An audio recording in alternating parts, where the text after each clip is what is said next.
everyone. Tonight we're kicking off our annual Preparing for Monsoon series. Of course, the monsoon beginning on Sunday. Each night this week, we're helping to keep you safe from things like dust storms, flash flooding, and of course, dangerous lighting. We want you to all enjoy the rain we need so badly. And while there's no guarantee, the forecast so far is looking pretty wet. Here's your monsoon outlook.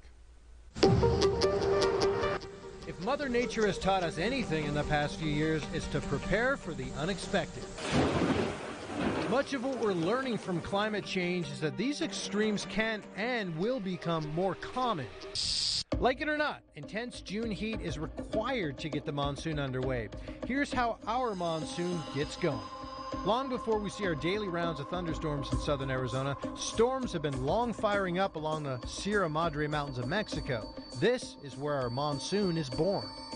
Strong high pressure bakes northern Mexico and gets these storms fired up. Typically, we see many weeks of these hot temperatures, well above 100 degrees during this time. As June turns into July, that high pressure migrates north and finds its home right near the Four Corners. Winds then blow clockwise around high pressure, and with the heat in place, instability providing the perfect recipe for storms to form. We now have our final ingredient in place for rain, a surge of moisture moving into the area from the southeast. So after a dry winter, worsening drought conditions, everyone wants to know, how much rain can we expect this monsoon? On average, Tucson receives just under 6 inches of rain during the monsoon, as defined by the calendar dates of June 15th through September 30th.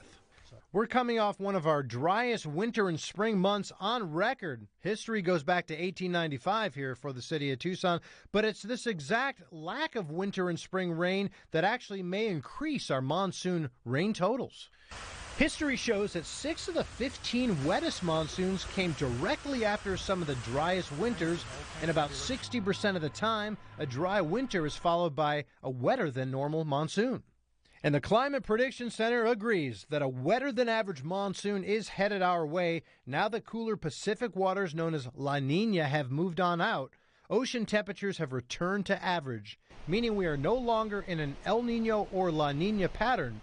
Forecasters call this ENSO or ENSO neutral conditions that could give the monsoon a running start, perhaps even earlier than usual. In fact, when we look back at the past 5 ENSO neutral summers, again, that means no El Nino or La Nina, 4 of the 5 were actually above average. This includes the historic monsoon of 2021, which was the 3rd wettest monsoon on record. So based on our dry winter and spring, the official long-term forecast from the Climate Prediction Center, and looking at years past with similar conditions, we are happily predicting an above-average monsoon. But as we have seen many times in the past, we can never out-forecast Mother Nature's plans. And of course, make sure to tune into our monsoon special, which airs this Sunday immediately following the U.S. Open. Sean, pretty optimistic about this. Yeah, and I know that we do, in fact, need these triple